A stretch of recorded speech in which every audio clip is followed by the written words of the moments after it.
Looks are the most crucial characteristic of a person's success in today's world.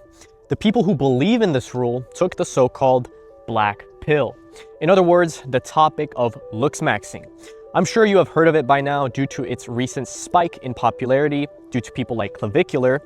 It is the sheer realization of the importance of looks in several different markets of today's world, such as the dating market, the job market, and the popularity market. It is in our blood to favor the more objectively attractive person rather than someone who is not. But wait, what is looksmaxxing? You might be thinking to yourself, well, it's the idea of maxing out your looks. It's in the name, dumbass. And yeah, you're right, but there is one caveat with its definition that I'd like to point out. The phrase of maxing something out refers to the idea of pushing something to its limit. Therefore, there is a limit to reach.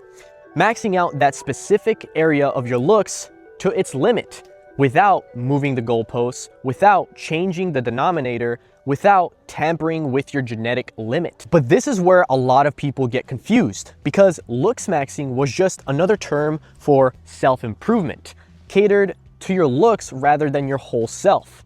It served as an additional branch of self-improvement, specifically focusing on physical appearance through getting a lean, muscular physique, hairstyle tips, grooming tips, and fashion advice in order to provide people with information and knowledge to maximize their own unique look. Now we got people crystal blue maxing to get lean, limb lengthening surgeries, makeup, and all this other shit. How the fuck did we get here? But before we get to that, we must rewind and acknowledge some of the stuff that I excluded with my initial definition of looksmaxxing. Because realistically, there are two phases of this era. The new order, which is what we have now, and what came before it. The rise of looksmaxxing. Although this branch of self-improvement has been around for a long time under different titles through modeling and whatnot, the actual term of looksmaxxing and what came along with it in its initial appearance began somewhere around the year 2022, with influencers such as Dylan Latham and Kay Shami dominating this field at the time with short-form videos of their transformations, essentially just showcasing a series of photos before they glue up and then afterwards, along with providing the methods in which supposedly propelled them to their current state of looks, including techniques such as mewing, probably the most famous and misunderstood technique to arise during this time. While I don't think mewing can restructure your face or give you more bone density, especially if you're a developed adult, I definitely do it because of its practicality. It's the optimal position in which your tongue should be resting at in your mouth, and it also just makes your jawline more overt during its practice. Now, I'd like to mention, while this was the start of looksmaxxing, the term wasn't really set in stone yet. This whole field of content was nevertheless just falling under self-improvement for young teens and adults. It's only about halfway through 2023 when the term became really apparent. And this, some of you true OGs might know, is when I began my social media journey on TikTok. One of the easiest ways to glow up as a guy is just by doing your eye. You can do that by using a straight razor and rosemary. With transformation videos coupled with satire looksmaxxing jokes, including the infamous carrot maxing video. This is why you need to start carrot maxing. I won't delve too much into my journey, but it was important to point out that I was present during this era as somewhat of an influencer, meaning I was familiar with the kind of audience that was indulging in this content, which will be crucial for later segments of this video. Back to the rise. During my come up, there were several other people trying to enter this field with their own transformations and new methods of ascension, improving one's physical attractiveness to reach a higher level of perceived beauty or desirability. Most of these methods were just cope, meaning they were a fugazi. You know what a fugazi is? No, fugazi, it's a fake. Yeah, fugazi, it's a wazi, it's a woozy, it's a fairy dust. It doesn't exist. It's never landed. It is no matter. It's not on the elemental chart. It's not fucking real. Ridiculous facial exercises and jaw trainers propelled and shoveled by grifters. Someone who engages in deception or trickery for personal gain. Individuals who exploit others' desires for physical attractiveness by promoting dubious methods or products. Usually, these grifters would put these dubious methods behind a paywall to profit off people's insecurities. As I've said before, I've seen this firsthand. the most prominent one being Mogwarts by Keishami. Although a lot of people tend to actually like and cater to Keishami, I think he's one of the biggest concealed grifters of Looksmaxxing. Now, I do understand how this can be a little difficult to see due to his early involvement in Looksmaxxing, giving him a pretty trustworthy and authoritative stature in this field. And to be quite frank, I don't have any concrete evidence of him being an asswipe, but I just can't prove it yet. Anyways, back to Mogwarts, an online school where you can get mentored by the one and only Keishami for a measly $50 on its launch. The issue with these courses and the people who sell them, especially for these vague promises of ascension, is that they are hard to label as a scam. This is because of the information and knowledge in there could probably be useful for areas of self-improvement. However, there really isn't anything behind that $50 paywall which you can't find online to look better. This is because most of your genetic potential can be reached through the simple pillars of health. Getting a lean and muscular physique will accompany you with a chiseled face. The rest is just optimizing your hairstyle, the way you dress, and the way you carry yourself. Obviously, there is more specific things like the color of your eyebrow or the thickness of your mustache. These minute things that can make you reach a higher degree of attractiveness, but most of it will be achieved through the simple but difficult things through discipline. Like I said before, this course is hard to label as a scam, but in my personal opinion, it is, simply due to its presentation and target audience. We all know the Looksmaxxing audience is young males, mainly 12 through 16. I know this because during my time, I would get my DMs flooded with them asking for tips and advice on some reasonable but also some ridiculous things that they don't have control of because their balls haven't even dropped yet. And when you have a young and impressionable audience of teenagers and they are presented with this course, they will perceive it as the ultimate guide and the key to my glow up. And Keishami knew this. He made hundreds of thousands of dollars. And while I can respect this to some degree, his devotion and yearn to make money, it really wasn't ethical when considering his target audience and the exploitation of young teenagers' insecurities. While there was a lot of gesture maxing going on during this first era with some of these silly methods, the general gist was pretty simple. Like I mentioned before, it was mainly about the core pillars of a healthy person alongside tweaking some specific factors about your face. But another factor that I forgot to mention is the BP edits, including the PSL gods, were being alarmingly dumped all over social media, inflating and affecting our standards of beauty. This is crucial because what we are presented with is the best of the best, the most symmetrical looking people blessed with superior genetics. As a result of this, many began to realize they will never look like these people they desire to be because of their limiting factor, their genetics, which is what brings us to the new order, the second rise of Looksmaxxing. This is the point where everything has changed because circumstances have become a lot more extreme. This is also where we are introduced to Clavicular. Clavicular, also known as Braden Peters, is a polarizing figure with radicalized views on beauty standards. Wait, what the fuck? His initials are literally BP. How fucking funny is that? Clavicular started injecting testosterone when he was only 14 years old. Today, he maintains a healthy balance of steroids, hair loss prevention drugs, appetite suppressants, and a load of other unregulated substances. He has openly spoken about his long-term reliance on external hormones rather than natural production. And if you ask Clav, he does no cardio, and the only exercises that do matter is strength training and dick ups. Although there are a lot of these different posts that he has made on this looksmax.org website, which you can see on his Kiwi farms, this video isn't really a hit piece on Clavicular as a person, but we will be tackling his ideologies, which is why I made this video. His rise to fame began earlier than most would think, somewhere around 2024. And actually, during this time, I was mutuals with the guy on TikTok. I thought he was satirical with the things he was trying to say, and I thought he was just kind of gesture maxing. But then I started to see the clips of him actually bone smashing and injecting different shit into his face, and I kind of started to get a little fucking concerned. And as time passed, Clavicular began to make more controversial videos and takes.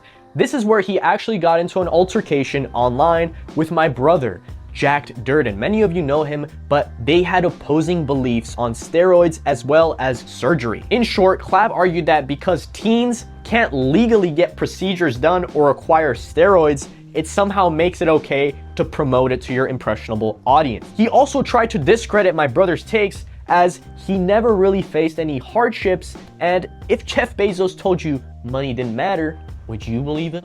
His argument obviously very flawed, because while a kid can go into a doctor's office and say, "1 double jaw surgery please," or legally acquire steroids, they can still get heavily influenced, develop a distorted perception on how to improve their own life, and then suffer the severe consequences of doing so later in their life. And this is not to mention, my brother had an incredible transformation, not just physically, but mentally. A man who in many ways I look up to. Nevertheless, people were hungry for more of Clavicular's extreme takes, having a cult-like audience that supported him no matter what.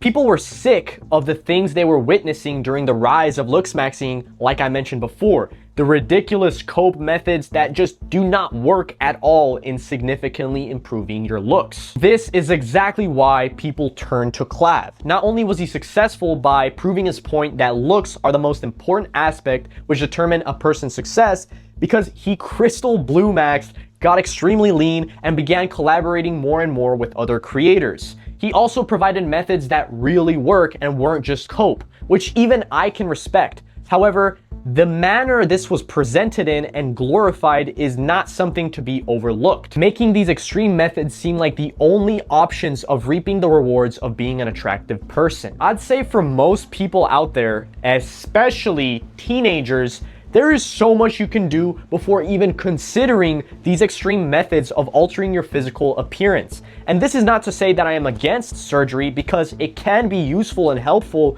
and it's becoming more normalized than ever in the world that we live in. Having an obsessive fixation on cosmetic alterations reflects a deeper discomfort with the self rather than a pursuit of health. It should be something thoroughly considered by a fully grown and developed adult. However, fixing one flaw does not usually result in lasting satisfaction. It often reveals a new imperfection to focus on, leading to more augmentations, ultimately leading to an unhealthy obsession, being self-centered and insecure. Satisfaction comes from acceptance of yourself, understanding that you've been given a body to take care of and love, not constantly revising out of dissatisfaction through extreme methods. Surgeries that I totally support are under conditions of not being dealt a good hand in life, having real deformities along with functional issues which affect your daily life. By all means, surgery can be life-changing in a positive way. Where I personally have to draw the line is the promotion of cosmetic surgeries purely to fix something cosmetically, especially when the people you are actively glorifying it to are impressionable teenagers.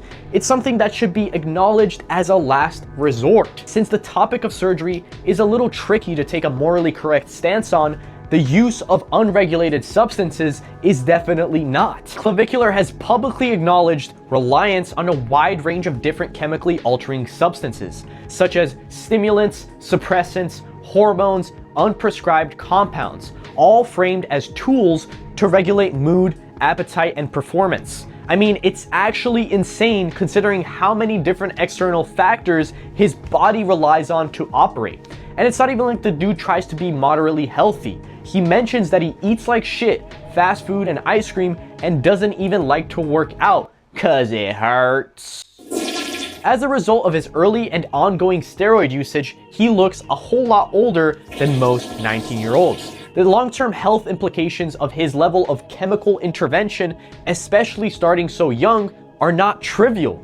I believe the use of steroids is something only to be considered if you are aspiring to have a career in bodybuilding. Simply using it for aesthetic reasons is heavily outweighed by the damage it will do to your body. This is like a non-negotiable. There should be no excuse to develop a moderately good physique, especially with the wide access to knowledge and different creators for advice on this journey. Not to mention the extraordinary health benefits that go along with it. His rise to fame, while some proclaim it due to his ascension, I beg to differ, as there were multiple factors contributing to his rise. While it is true that his looks did improve, his time and effort into social media did as well. being kicked out of college for his history of posts on Looksmaxxing.org, essentially burning the boats for him to fully pursue his obsession. I was kicked out of uni for essentially roid-maxing and, looks-maxing, whatever the term you want to use is. Now I am able to fully dedicate my time to looks-maxing, so I think this is going to wind up being a blessing in the end. As time passed, he involved himself with more creators saying more controversial things and kind of just gesture maxing to capitalize as much as he could. He is also very well spoken, neurodivergent, and extremely polarizing while also being unapologetic. A recipe for fame in today's social media market. Despite the clear issues Clavicular has, along with the advocacy of this lifestyle to his impressionable audience, I don't truly think he's bad or evil. Rather, he is just a result, a reflection of what society has become like. His rise to fame is evidence of the demand. If it wasn't him, it would have been someone else. He is actively validating what people are afraid to admit, the importance of looks. Young men are gravitated by this, they feel ignored, replaceable, and judged for their looks more than ever. As we've discussed in my previous video, this is just one of the repercussions of living in the era of social media. Endless comparison leading to an inflated perception of standards and insecurities. Clavicular is constantly validating the world of metrics where it shouldn't really apply, in self-worth. And what I find funny most of all is the means in which he validates every single one of these utmost approaches to life. To mog and slay Stacy's, knowing full well this life accompanies you with nothing but a hollow soul.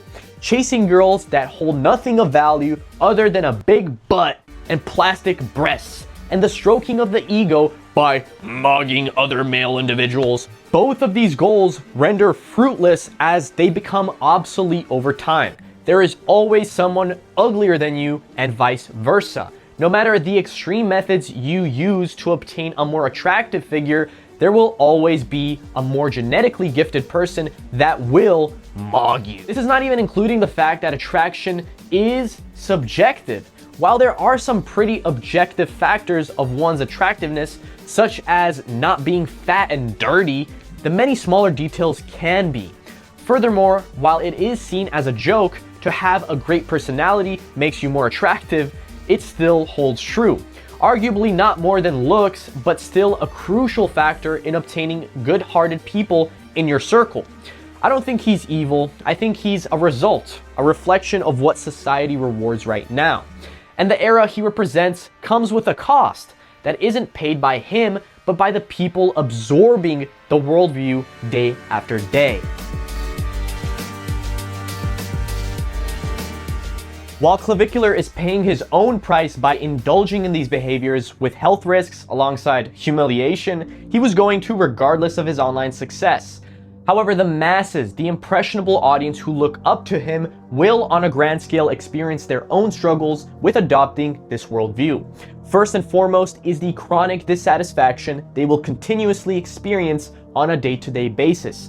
Like I mentioned previously, the worldviews that come with participating in this extreme community of looksmaxing will control your happiness and satisfaction based on your looks. Considering the fact that most of these people are spending hours of their day online scrolling within this community where they are constantly bombarded with BP edits of insanely attractive grown men mogging a normal person, all while the editor themselves is some 12-year-old Indian across the globe. Don't get me wrong, these edits can be cool as fuck. They can be inspiring to a degree to strive for better. However, most of the audience consuming them are unaware of the subconscious inflation of standards they will attain. This will be displayed through harsher criticism and judgment of their own looks. Next time, they're going to be looking in the mirror of their prepubescent selves, wishing they had a stronger jawline, a skinnier nose, and hunter eyes, all while their balls haven't hit the floor yet and they're already worrying about dumb shit they can't obtain without the patience of puberty or altering your DNA or getting surgeries. I will include a personal anecdote in order to provide my own experience to a similar situation. While it is a little embarrassing, a few years ago I was severely obsessed with Sigma Talk and Christian Bale in American Psycho, trying my absolute hardest to resemble the same look and mannerisms, and every time I would get an off-guard photo of me taken, realizing how much I don't actually resemble him despite my efforts, I would be in shambles. This was also during my puberty phase, looking extremely uncomfortable in my skin, adapting to the changes and frustration of acne and a weird looking body. So I know how much of a toll this took on me, raising standards and expecting them to apply to me, a 16-year-old kid with a very different genetic disposition. Now I can only imagine how much worse it is now due to the vast amount of idolization the community of impressionable teenagers have towards grown men blessed with insanely good genetics. This constant exposure to the top 1% recalibrates what used to be normal, affecting many aspects of one's life. While it can be beneficial to compare yourself to higher standards in order to strive for better, this should be avoided, especially during your most developmental stages of life where you adopt ideologies that stick with you for a long time. Second is the impact this will have on one's identity. Like I just mentioned, during your teenage years, this is where you adopt a sense of self, your identity, through the kind of music you like, the way you dress, what movies and shows you watch, etc. When looks are placed above it all in your identity hierarchy, becoming the most important factor of your life, becoming your purpose, comes with its own troubles. During a time where you need to maximize off of your free time to learn new things, obtain a good physique, socialize, and become adequate, in other words, stacking new skills now more than ever is crucial towards becoming a competent person in multiple fields to succeed. Obviously, my point was never not to focus on your looks because they are important. However, don't center your life around them. They are your leverage, not purpose. Doing these more important and profitable tasks will reward you with a level of competency and respect from others, which will in return make you a more admirable person to be around. If you just focus on becoming a pretty statue, that's all you will ever be, admired from afar. Not a soul will be able to connect with you spiritually. Not only does soul focus around your looks give you no real essence to personality, it also makes you a more fragile human being. A pussy, essentially. Like I mentioned previously, your self-worth becomes determined by how you look. External validation becomes a necessity for satisfactory feelings.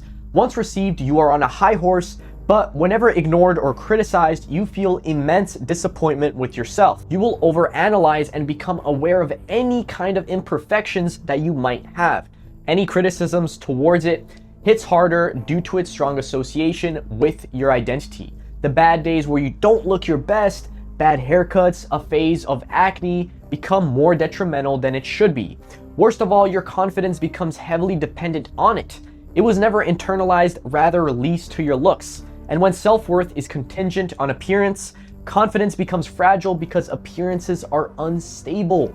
The initial steps towards self-improvement, such as gym progress and grooming, are very rewarding at first, through newbie gains and that new feeling of a fresh cut. However, over time, the returns of these investments start diminishing. Progress slows and changes become more subtle. Coupled with this new worldview, it leaves people desiring faster results and more progress. The constant comparisons to others' looks and transformations leaves them with a sense of being left behind. This in return outlines the extreme methods of drugs and surgeries as something more approachable and necessary rather than extreme. What's funny is that most of the transformations and people you'll see online are manufactured with the best possible circumstances, taking advantage of the best possible lighting and angles to make it seem like a more dramatic change than it really is. I understand this and have used angles and lighting to do the same. However, there are definitely people online who do more than just that, frauding entirely. Lastly, one of the most sought after goals of increasing desirability is to get more women. But when looks and metrics dominate how people evaluate each other, relationships stop being relational and become evaluative. And that mindset doesn't stay in dating, it bleeds into how you socialize altogether. When you're constantly monitoring how you're perceived, you stop being present, you stop being curious, and you just become a boring ass motherfucker to be around. Not because you lack personality, but because you're too busy managing an image to let one exist. At the same time, you become overly critical of the people you're interested in, constantly wondering if you can do better or what you're getting out of it. Dates start to feel like auditions instead of opportunities for connection. Conversations become stiff, calculated, and weird because nobody's actually relaxed enough to be themselves. Commitment, curiosity, and vulnerability get replaced by preemptive detachment and defensiveness. No one commits because no one trusts, and no one trusts because no one commits. This is the social cost of turning people into metrics, and if that's the problem, then the real question becomes, how are we supposed to live in this era without letting it hollow us out? With everything going on in the world right now, the normal person lacks control of their surroundings.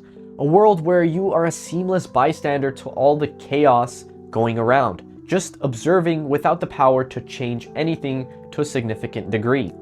Knowing bad things are happening to innocent people, having it broadcast everywhere, talked about everywhere, getting given an infinite number of perspectives, watching global events as an observer rather than as a participant.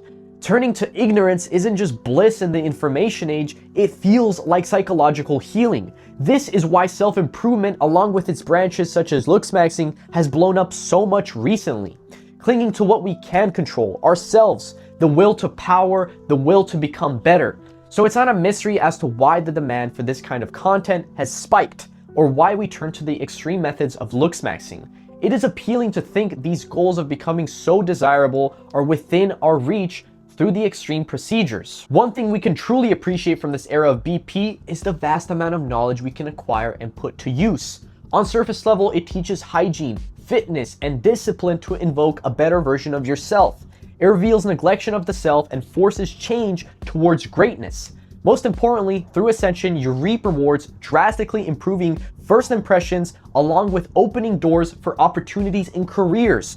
But here's the problem. People begin to fall too deep in this rabbit hole, confusing leverage with purpose. Instead of treating desirability and attractiveness as a tool to propel them into success, they make it their end goal. As it becomes their purpose and main priority, other more important factors about themselves will stagnate, such as social, intellectual, and emotional progression. In a constant loop of comparison, robbing you of your joy, perfection becomes the silent standard. Never satisfied, always chasing, optimizing everything except the parts that actually make life worth living. However, despite all of its potential consequences, as mentioned throughout this video, to truly capitalize, it is very important to apply all the knowledge sensibly.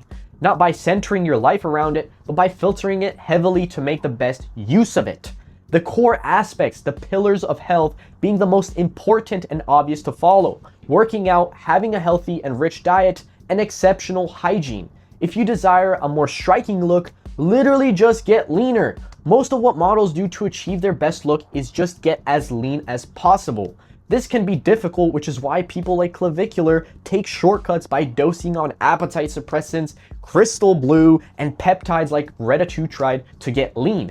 It is entirely possible to do so without the use of these dangerous compounds. It just requires a lot of discipline and the will to do so. Literally 99% of your ascension will rely on these factors: body fat percentage, hairstyle, outfit style, and getting a good tan. It is simple to understand and follow, but obviously difficult to achieve through the required effort. All of these extreme methods should only be considered when all of these factors have been reached and maximized. Only then should extreme procedures be considered. However, the likelihood that they will is low, because most people will realize by this point they are already extremely good looking, way above the average person. Most of the audience, the impressionable teenagers, have not even attempted any of it because of the lack of time and effort into them, already looking for faster results to satisfy their needs, not trusting the process and rewards of sticking to a difficult routine which necessitates patience. The most crucial factor, something I can't underline enough for you guys, you have to understand you will never be fully satisfied. Instead, you must have acceptance of yourself. No one in this world is without fault and imperfections. On a deep enough level, we all hold insecurities. This is something you must confront and accept within yourself, because it will lead to a path of peace and confidence, because confidence isn't believing you're perfect, it's knowing regardless of your imperfections, you will still follow through with what you intend to do. This journey of acceptance, a difficult one at that, is still something I strive for. It can be easy to confuse acceptance with complacency, but it's refusing to waste your life fixing things that don't actually move it forward, making the distinction between your ego and true self as hard as possible. Because once you are comfortable with yourself after acceptance that this is the only body you have been given and you are actively doing as much as you can to achieve the best version of yourself with reasonable means, a higher state of consciousness will be achieved. One without endless worry or dissatisfaction, but with internal peace and clarity of the actual importance of your human life. Looksmaxxing should add to your life, not slowly consume it. The moment it does, something has gone wrong. Hey guy, Future Euro here. Thank you for watching the video, and if you enjoyed it, please leave a like and consider subscribing. If you have any thoughts or comments about the video itself, please leave it down below because I will be reading every single comment, liking them, replying to them, and also, I just greatly appreciate it. So thank you, and if you stayed till the end, you're a real one. Till next time.